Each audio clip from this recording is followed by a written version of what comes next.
nakut-nakutin loh. Ini benar-benar dari jurnal ilmiah. Artinya, kalau sudah berada di fase ini, ayo kita kembali ke jalan yang benar. Kalau masih di sini, pertahankan. Perjuangan belum berakhir. Jangan sampai kita maju naik kelas nih. Selain ini semua, apa aja sih resiko dari perlemakan di hati? Dia bisa meningkatkan resiko penyakit jantung, bisa meningkatkan resiko stroke, dia juga bisa meningkatkan risiko hipertensi, risiko kolesterol darah tinggi. Nah, inilah fatty liver. Jadi, cukup bahaya ya. Jadi, harusnya Usana Family yang mendengarkan saat ini, harusnya udah cukup ada insight untuk jangan sampai deh kita terkena. Ataupun kalau sudah terkena, ayolah kita kembali nih, harus sehat. Jadi, fatty liver diet itu yang seperti apa? Bagaimana untuk mencegah ataupun kalau sudah terjadi itu harus bagaimana? Kita lihat ya. Tadi, apa yang terjadi? Ada dua hal. Yang pertama, peningkatan lemak di hati. Yang kedua adalah peradangan. Kita bahas satu-satu. Yang pertama adalah peningkatan lemak dulu. Peningkatan lemak di hati bisa disebabkan karena berbagai faktor. Kenapa di hati itu bisa banyak lemak? Pertama, karena konsumsi kalorinya berlebihan. Hati itu ibarat tabungan ya, ibarat bank, ATM. Lemaknya banyak nih, depositonya banyak, tapi dalam bentuk lemak. Apa yang menyebabkan depositonya banyak? Nabungnya keseringan. Peningkatan konsumsi kalori. Jadi makannya kebanyakan. Jadi ATM-nya banyak, depositonya banyak, lemaknya banyak. Yang kedua apa? Memang ada pembentukan hati. Badan itu memang membentuk lemak.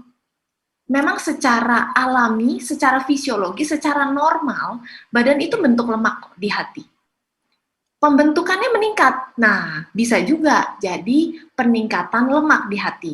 Ibaratnya itu bunganya tinggi, jadi tabungannya jadi makin banyak. Yang ketiga adalah pembakarannya berkurang. ATM-nya nggak pernah diambil, nggak pernah ditarikin. Jadi pembakaran lemaknya nggak pernah dipakai. Jadi di dalam hati lemaknya akan makin banyak. Kita bahas satu-satu ya. Pertama, peningkatan konsumsi kalori. Bentuknya apa? Bisa dalam bentuk jumlah, bisa dalam bentuk jenis. Kita bahas satu-satu. Jumlah.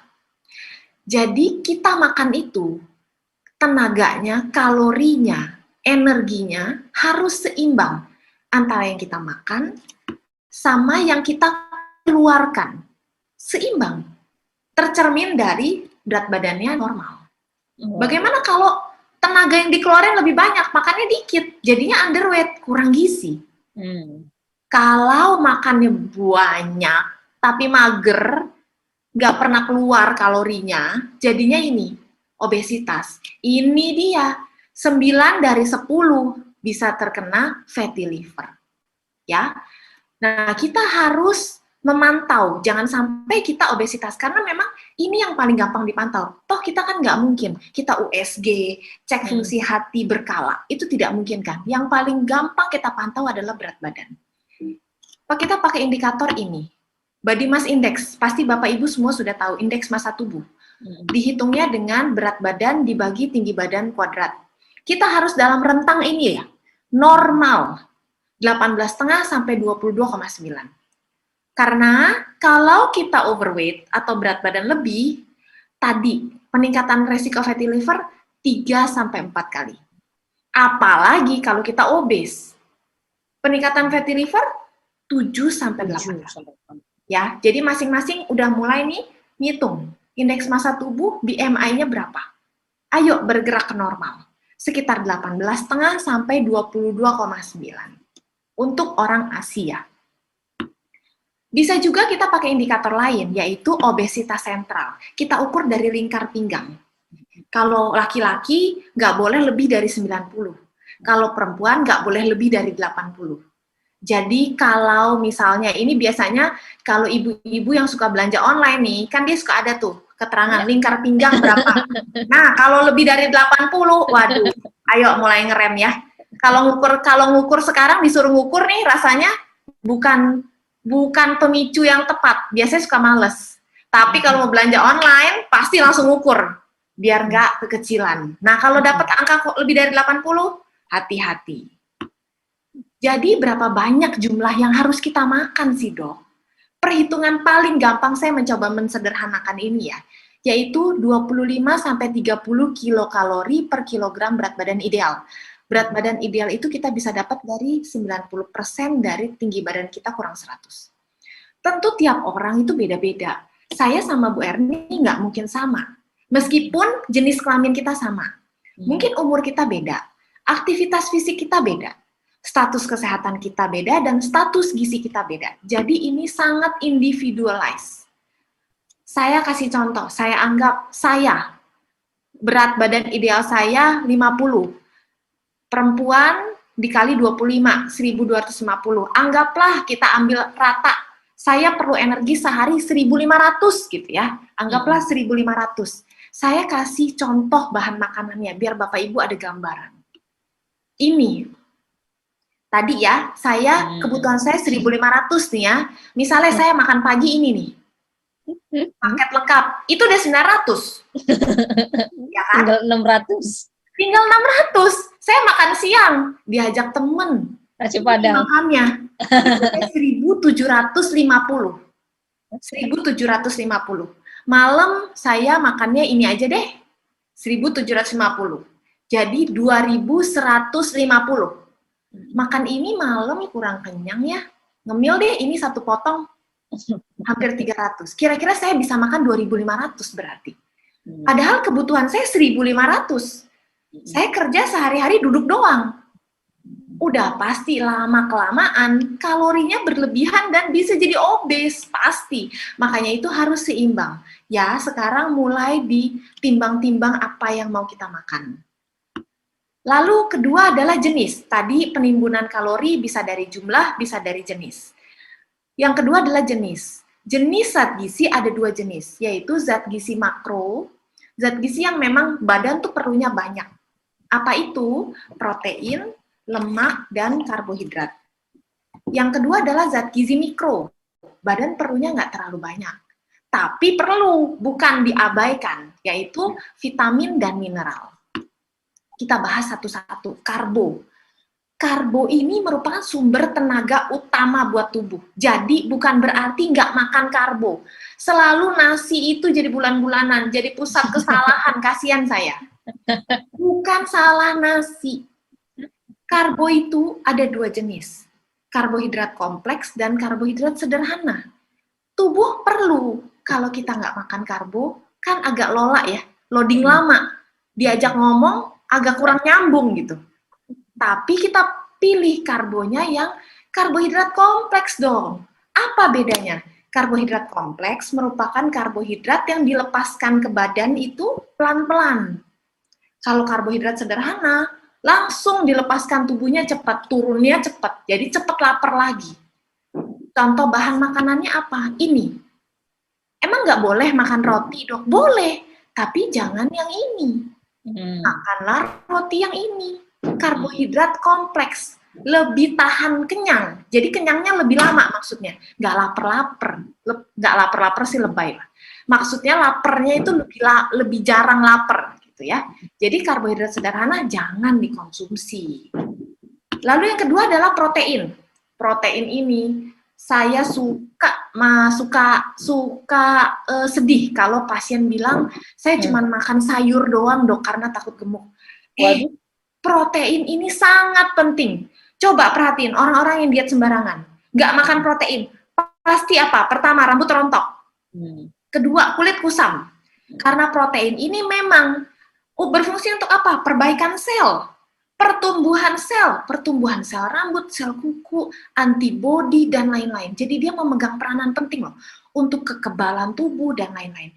Jadi protein harus makan. Protein ada dua jenis, hewan dan nabati. Apa bedanya? Protein hewani itu lebih lengkap kandungan namanya asam amino esensial. Asam amino esensial itu apa sih? Asam amino yang tubuh nggak bisa buat. Mau nggak mau kita harus dapat dari makanan. Nah, itu lengkapnya tuh ada di protein hewani dibanding nabati. Tapi masing-masing ada kelebihan dan kekurangannya masing-masing kok.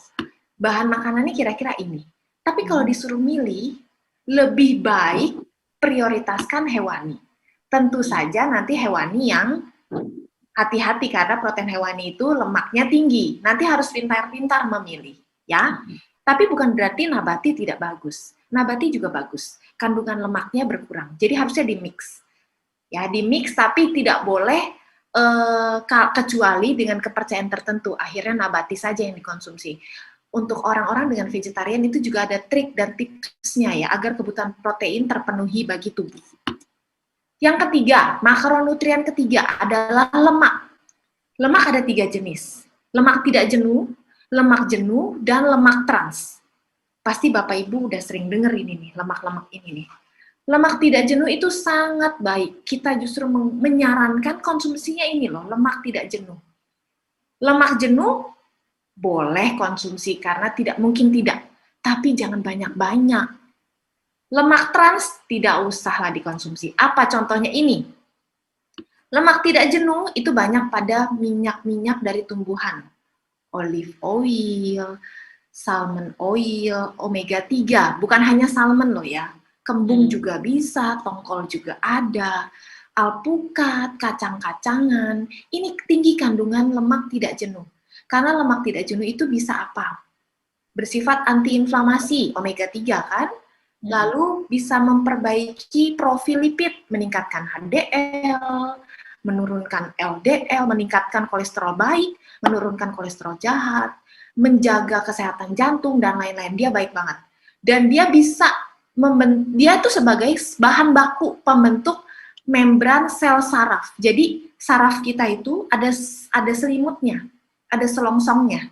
Selongsongnya apa? Ya ini, lemak tidak jenuh. Jadi kalau mau saraf kita bagus, selongsongnya, konsumsinya yang ini. Lemak jenuh banyak pada lemak hewani atau produk-produknya, misalnya produk susu. Itu boleh dikonsumsi, tapi kurangin dong. Jangan ini yang dibanyakin. Bagaimana dengan lemak trans? Lemak trans itu didapatkan dari industri pangan ya. Itu malah direkomendasikan kurang dari 1% atau seminimal mungkin. Itu bahasanya terlalu halus sih kalau menurut saya, seminimal mungkin. Kalau saya mah udah dengan tegas aja, tidak boleh dikonsumsi. Karena kalau seminimal mungkin mah boleh, minimalnya masing-masing orang subjektif, berbeda-beda. Kalau saya langsung saja, jangan dikonsumsi. Ya. Lalu di dalam badan itu ada regulator asam lemak bebas. Jadi kalau kita makan lemak kebanyakan, jaringan lemaknya ini akan membesar. Membesar dia akan lepasin tuh asam lemak bebas ke organ-organ lain. Bisa ke otot. Nah, ini bisa terjadi resistensi insulin nih kalau dia ke otot. Bisa ke liver. Nah, ini bisa jadi fatty liver nih. Tapi memang udah diatur sama yang di atas bahwa kalau udah dilepaskan itu asam lemak bebas, dia nggak bisa kembali lagi ke jaringan lemak. Jadi dia kemana-mana tuh. Nah, jadinya maka kita harus kontrol. Jangan sampai jaringan lemak kita banyak sehingga asam lemak yang dilepaskan tuh banyak. Salah satunya bisa fatty liver loh. Lalu tadi ya, peningkatan lemak di hati terjadi karena peningkatan konsumsi kalori. Yang kedua karena pembentukan lemaknya meningkat, depo bunganya banyak ini banknya. Pembentukan lemak de novo banyak. Sebenarnya dalam keadaan normal, memang tubuh kita memproduksi lemak kok di hati, tapi hanya 5%. Kalau terjadi resistensi insulin, pembentukan lemaknya jadi meningkat, bisa 15-23%, bisa 3-5 kali lipat.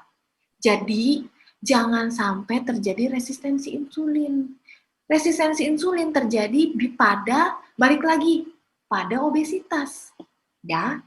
Lalu yang ketiga, kenapa bisa lemak di hati meningkat? Karena pembakarannya kurang. Karena jarang ditarikin ATM-nya, jarang dipakai uangnya, jarang dipakai lemaknya. Pada keadaan normal, di badan itu terjadi pembakaran lemak sebesar 20%. Jadi kalau kita makan, 20%-nya itu untuk pembakaran lemak di hati kok memang. Tapi pada keadaan fatty liver, pembakarannya berkurang. Makanya pada keadaan fatty liver, perlu dibakar lebih dibanding orang yang tidak punya fatty liver. usahanya harus lebih. Karena memang secara fisiologis, secara normal, pembakarannya berkurang. Jadi usahanya harus lebih. Ya, bagaimana pembakaran lemak? Ya ini, olahraga. Karena olahraga bisa meningkatkan pembakaran lemak. Kedua, pembentukannya bisa menurun kok. Jadi dia nggak banyak bentuk yang de novo itu. Lalu bisa apa? Menurunkan kerusakan sel hati. Bisa menurunkan resistensi insulin. Dan bisa menurunkan berat badan. Selain itu, selain ngomongin memberikan keuntungan untuk sel hati, dia juga memberikan keuntungan untuk jantung dan pembuluh darah. Jadi, ayo mulai olahraga. Jangan mager. Ingat loh, fatty liver itu bisa mempunyai resiko kesehatan lainnya selain daripada livernya. Kalau livernya pasti ya, ujung-ujungnya bisa liver cancer ya. Jadi, ayo kita cegah. Kalaupun sudah ada fatty liver, ayo mulai. Ngatur makan, olahraga. Nah, ini ada satu research yang menurut saya sangat menarik ya. Research ini memperlihatkan adanya perubahan berat badan, penurunan berat badan selama 52 minggu. Ini cukup panjang. 52 minggu itu hampir setahun. Penurunan berat badan 10% aja. Misalnya berat badannya 100. Turun 10 kilo aja dalam 52 minggu, anggaplah 1 tahun ya. Dalam 1 tahun, lihat apa yang terjadi. Resolusi, steatohepatosisnya resolusi 90% perbaikan. Fibrosisnya itu sel hati yang mengkeret, perbaikan 81%. Improvement, perlemakan hati itu penimbunan lemak di hati, steatosisnya 100%. Wow. Jadi ini udah dibayar lunas. Buat apa dipikir-pikir?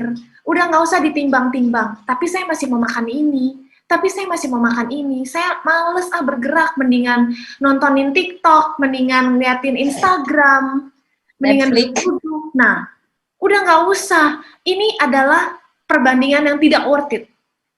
Ayo kita mulai makan sehat, olahraga. Weight loss, ingat diagram ini. 10% aja sudah memberikan benefit untuk kesehatan. Lalu kita lanjut ke step berikutnya. Perlemakan hati, pertama peningkatan lemak di hati karena apa tadi sudah dibahas ya. Yang kedua terjadi proses peradangan di hati. Kalau kita ngomong peradangan, tentunya kita balik lagi tadi, pada fatty liver banyakan yang obes ya. Obes sendiri tanpa fatty liver pun misalnya satu nih di antara 10 di fatty liver tapi tidak obes. Terjadi juga peradangan di hati. 9 di antara 10 obes dan fatty liver. Fatty liver obes sendiri terjadi peningkatan inflamasi loh. Terjadi orang obes itu nggak ada loh yang dibilang saya sehat kok meskipun berat badan saya naik, meskipun saya kegemukan. Itu bukan sehat. Saya selalu bilang itu belum terdiagnosis yang enggak. Kalau dilanjutin ya pasti yang enggak itu terjadi. Kecuali ada yang dibilang healthy obese. Benar ada healthy obese. Obese secara berat badan besar, tapi yang besar bukan jaringan lemak, tapi ototnya. Ya, itu nanti mungkin kita akan bahas lebih panjang di lain waktu. Sekarang kita bahas obes yang lemaknya yang tinggi nih. Jaringan lemak adipose tissue-nya tinggi. Terjadi peningkatan inflamasi. Kalau terjadi peradangan, apa yang dibutuhkan tubuh? 2 benda ini. Pertama, antioksidan. Kedua, antiinflamasi. Nah, banyak nih pasien nanya, antioksidan yang paling bagus apa sih dok? Antioksidan tuh banyak banget. Dari cara kerjanya, dari kelarutannya, dari aktivitas ukuran asal, itu banyak banget. Ada apa aja? Ada phytochemical, ada alpha lipoic acid, glutathione, vitamin, mineral, banyak banget. Vitamin aja ada A, B, C, D, E, K. Yang antioksidan kan A, B sebagai kofaktor, C, E. Mineral lebih banyak lagi, ada seng, besi, kuper, mangan, aduh. Nggak bisa deh kita hafalin, dalam 10 tahun juga belum tentu hafal. Jadi ini nggak usah dipusingin, nggak usah lah kita mikir antioksidan apa yang paling bagus. Ini semua dong kita maunya, kita dapat ini semua loh. Kalau nggak dapet, mungkin perlu tambahan, yaitu suplementasi. Tapi kalau bisa dari bahan makanan sumber, kalau nggak bisa ya nggak ada salahnya kita konsumsi suplementasi. Lalu selain antioksidan, kita juga perlu antiinflamasi. Apa itu omega 3? Omega 3 itu kayak pemadam kebakaran. Di badan itu kalau terjadi inflamasi itu kayak kebakaran. Kalau didiemin bisa jadi infeksi. Kita perlu pemadamnya, yaitu omega 3. Pasti Bapak Ibu sudah tahu bahan makanan sumber omega 3 ya. Minyak ikan, ikan-ikan laut. Jadi bukan hanya salmon, bisa juga dengan ikan kembung. Itu banyak omega 3-nya. Omega 3 merupakan lemak tidak jenuh. Jadi saya minta tolong, Dok, saya sering makan ikan kembung, tapi biasanya digoreng. Kalau lemak tidak jenuh itu digoreng, jadinya apa? Jenuh. Sayang, lemak tidak jenuhnya. Yang tadinya baik dia sifatnya, jadi jahat.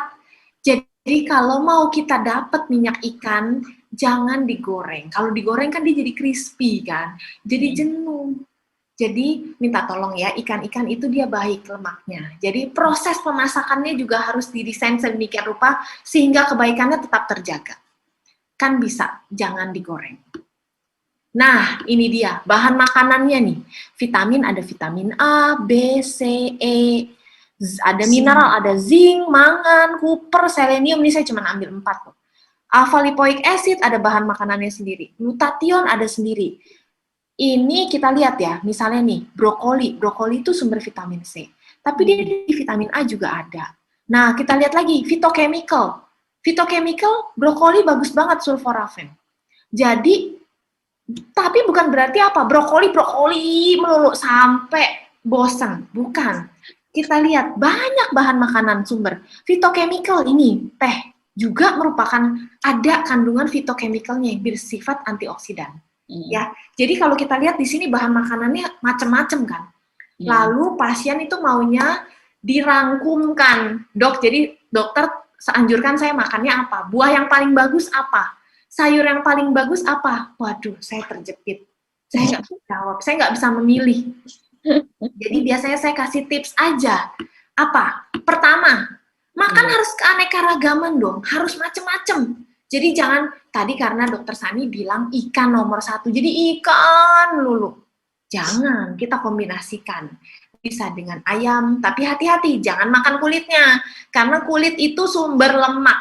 Lemak jenuh itu kulit. Ya, bisa juga dikombinasikan dengan protein lain. Atau dengan nabati.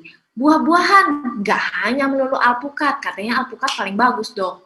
Enggak, kita kombinasikan dengan yang lain, ya. Jadi keanekaragaman itu penting karena kita mau semuanya kan. Lalu tips yang kedua ini, eat the rainbow. Kita makan itu warna-warni. Jangan karena katanya antosianin, saya balik sebentar ya. Katanya antosianin nih banyak nih di merah-merahan dan ungu. Setiap kali makannya ini melulu. Enggak dong, jangan. Lihat dong, quercetin kita juga mau. Terus karotenoid kita juga mau. Jadi kita harus makan piring kita tuh warna-warni.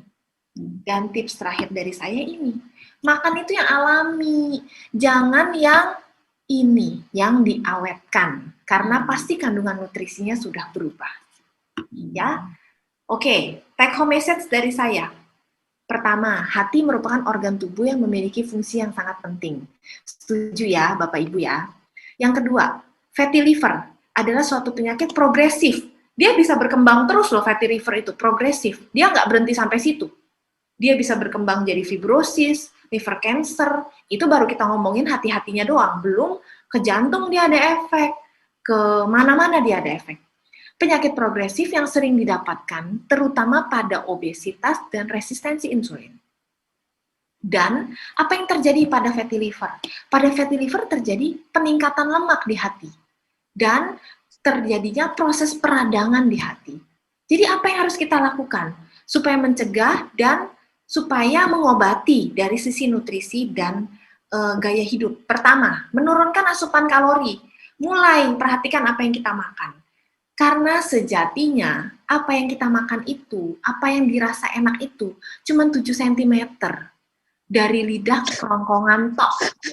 Begitu ditelan sampai klep kerongkongan, itu mau bubur, mau sayur, mau daging, rasanya semua sama.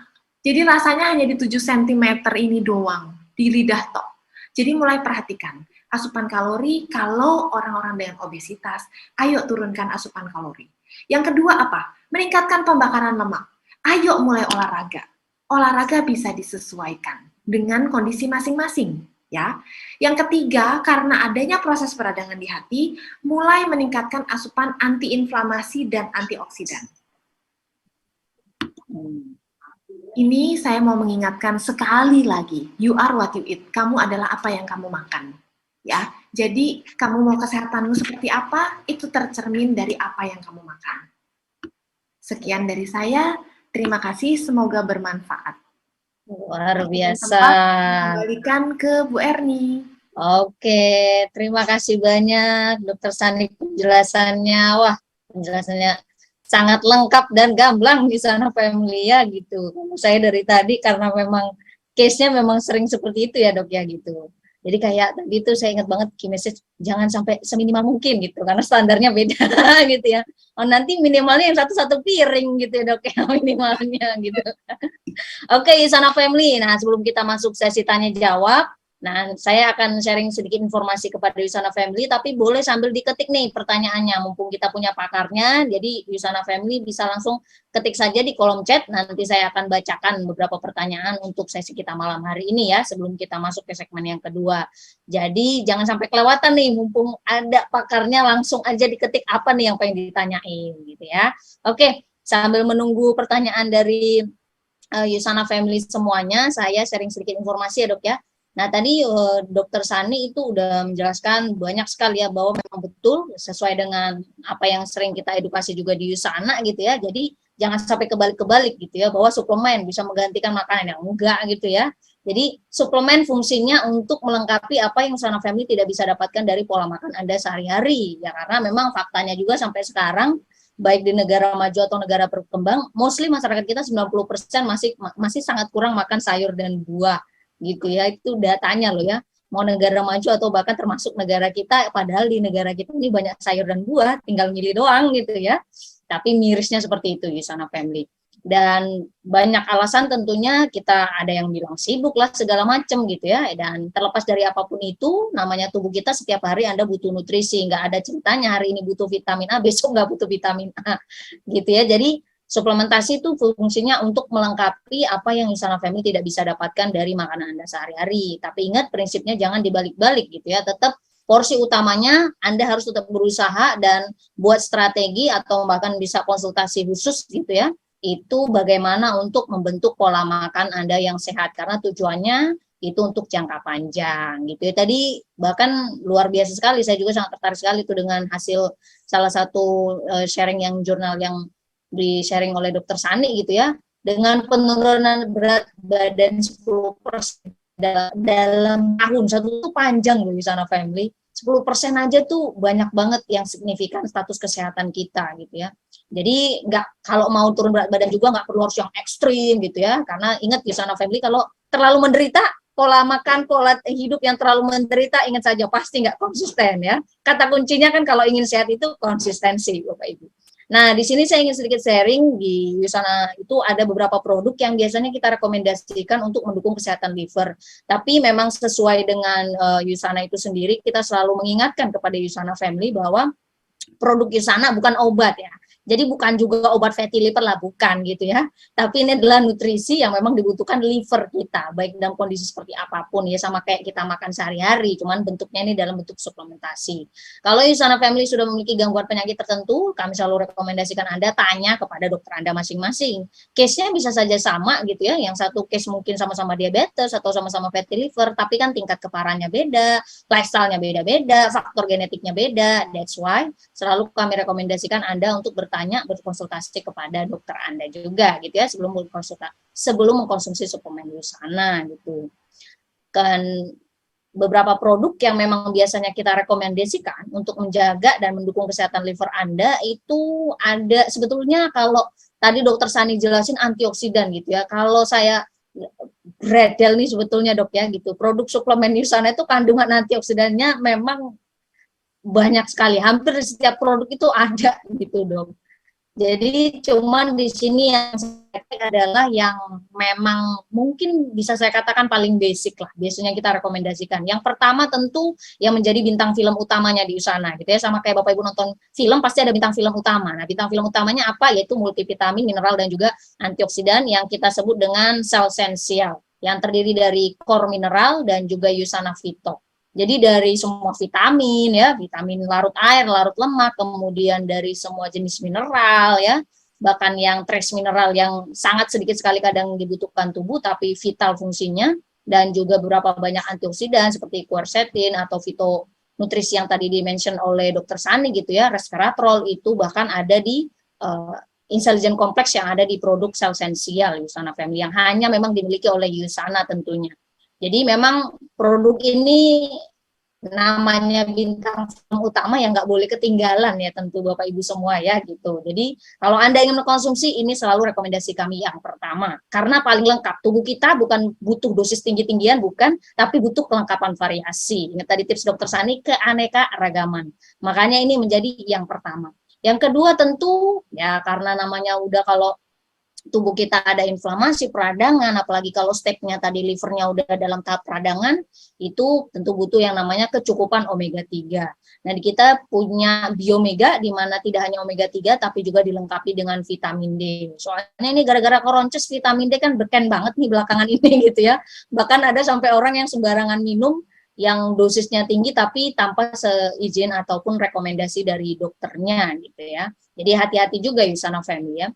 Kemudian Hepasil DTX. Sesuai dengan namanya ini asal katanya tentu dari hepar atau liver Bapak Ibu ya. Jadi memang ini produk yang memang sengaja didesain oleh Usana, oleh para saintis Usana untuk kesehatan liver. Dan memang punya suatu teknologi di mana memang kandungannya ini bisa meningkatkan salah satu antioksidan yang sangat beken untuk para kalangan sosialita biasanya. Apa itu glutathione Bapak Ibu ya? Ya, karena itu biasanya glutathione antioksidan yang sering dikaitkan dengan awet muda. Nah, jadi hepatitis ini kandungannya dia bisa membantu tubuh kita untuk memproduksi sendiri kandungan glutathione. Karena memang antioksidan yang diproduksi sendiri di dalam tubuh tentu cara kerjanya powerfulnya jauh lebih luar biasa ya. Makanya rata-rata produk Usana itu kita lebih memaksimalkan selain memang kandungan antioksidannya di dalam produknya juga tinggi, tapi biasanya kandungannya ini ketika kita konsumsi lebih men-trigger kepada bagaimana tubuh kita memproduksi sendiri antioksidan yang memang sudah punya tugas masing-masing dalam. Dan yang terakhir tadi adalah alpha lipoic acid. Ini karena memang termasuk antioksidan yang cukup beken juga sebetulnya Usana Family, tapi salah satu tadi yang saya paling ingat dari penjelasan Dokter Sani, liver kita tuh ukurannya berat tapi tanggung jawabnya juga berat banget. Ya karena tanggung jawab berat berarti kan kerjanya berat tuh, butuh energi banyak sebetulnya sama kayak jantung, otak gitu ya Bapak Ibu ya. Nah, kalau butuh energi kita selama ini taunya kalori gitu ya. Padahal sebenarnya ada komponen lain yang juga sangat berperan untuk menentukan keberhasilan pembentukan energi yaitu koenzim Q10 ya. Koenzim Q10. Saya biasanya nyebutnya benten biar gampang gitu ya kalau yang suka kartun maksudnya gitu ya. Tapi jangan nyebutnya benten juga beda nih ya Bapak Ibu ya. Nah, ini kokinon 30 kandungannya memang antioksidan duo, antioksidan yang powerful banget, sudah pasti sangat membantu untuk memproteksi liver Anda. Nah, ini beberapa produk yang biasanya kita rekomendasikan untuk menjaga kesehatan liver. Nah, ini ada udah banyak masuk nih pertanyaan ini, Dok. Nah, ini pastinya tapi nanti wah ini banyak nih fansnya Dokter Sani. Ini saya langsung bacakan ya Dok pertanyaannya yang bertanya, Dok saya pernah dengar kalau sakit tipes bisa kena fatty liver, bener nggak tuh Dok? Waduh. Terus ini unik juga nih ya, apakah itu karena sakit tipesnya atau karena obat tipesnya? Waduh. Oke.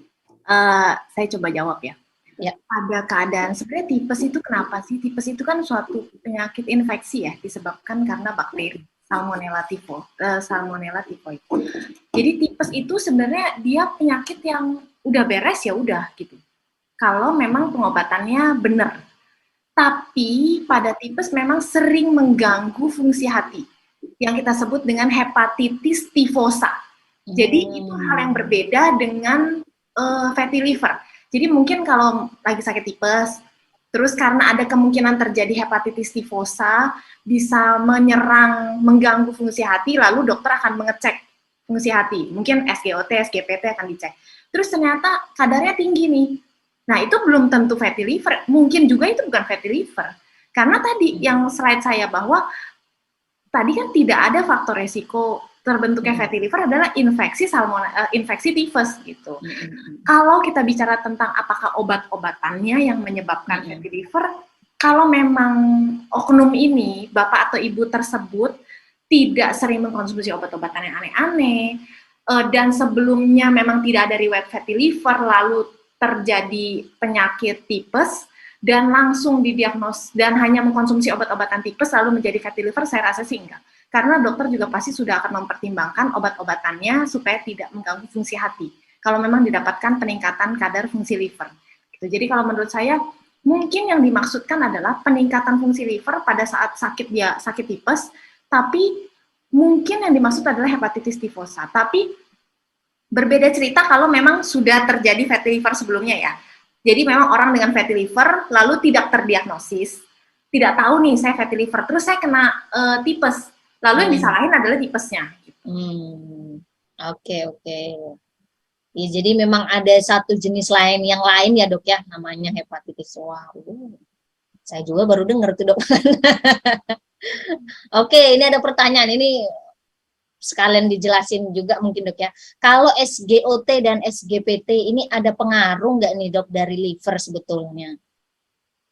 Kenapa SGOT atau SGPT? Apakah ada pengaruh dari liver? Mungkin hasilnya, kadarnya gitu dok, kalau kita diukur. Jadi kalau Bapak Ibu periksa lab, itu kan ada yang namanya fungsi hati, fungsi ginjal.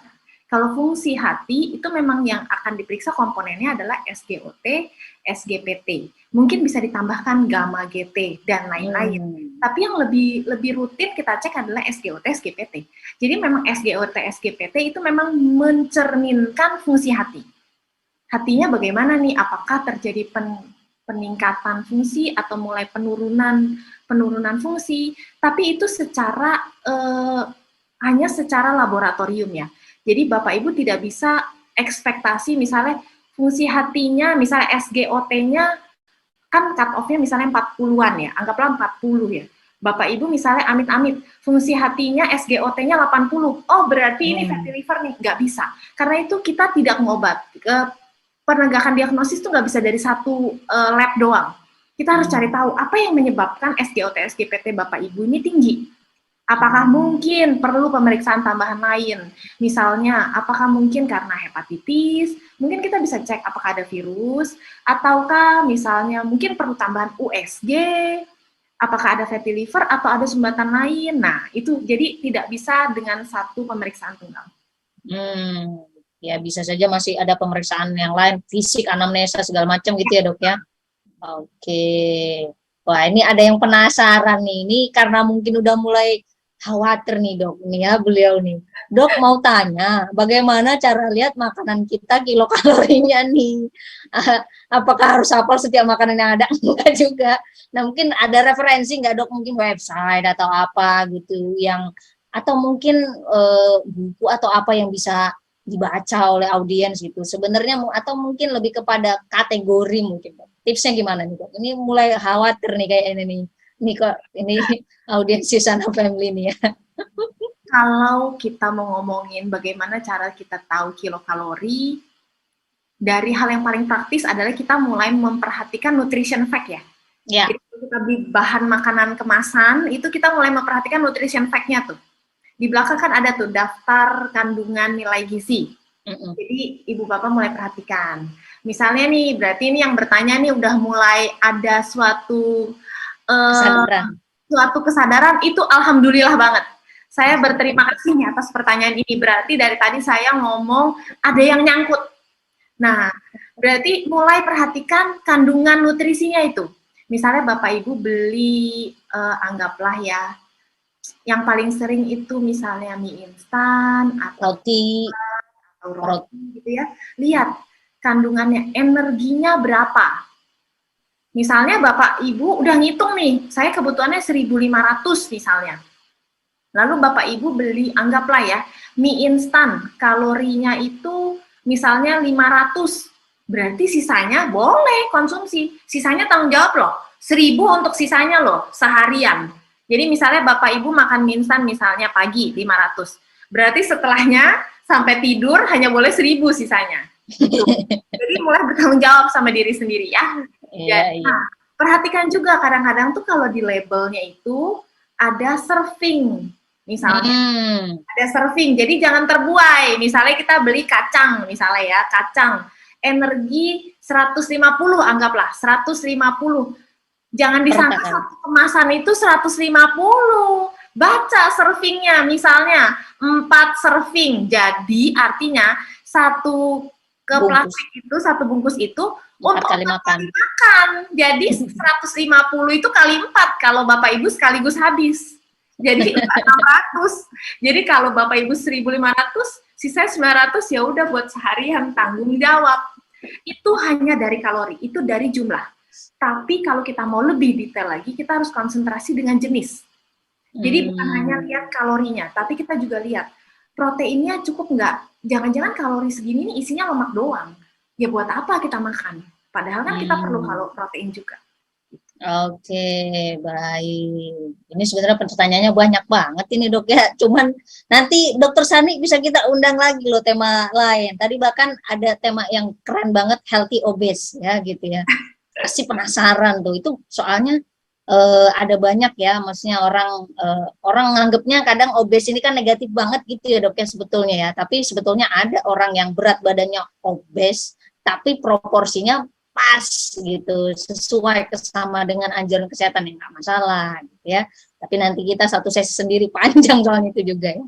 Oke, nah ini tadi mungkin ada yang kelewat. Biasanya suplemen yang direkomendasikan, kalau cuma 1 sama 2, waduh, saya disuruh pilih 1 sama 2 terus nih ya. Kalau cuma 2 nih ya, jangan 1 deh ya. 2 Usana Family pasti pertama adalah esensial, yaitu terdiri dari core mineral dan Usana Vito, yang tadi bintang film utama, dan tentunya Hepasil, karena memang diproduksi, diciptakan khusus untuk fokus utamanya adalah liver, sesuai dengan namanya ya, itu kalau sesuai tema kita malam hari ini.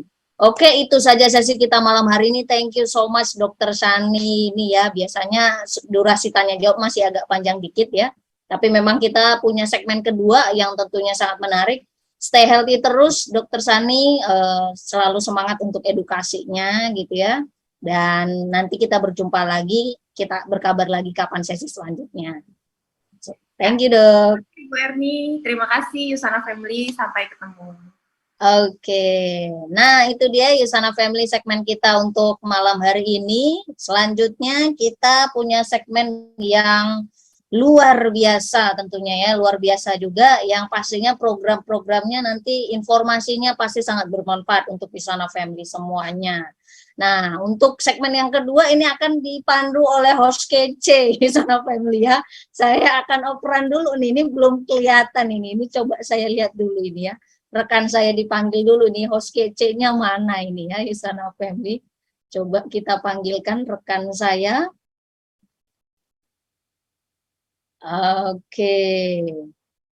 Ya, oke. Baik, oke itu dia Usana Family ya, seperti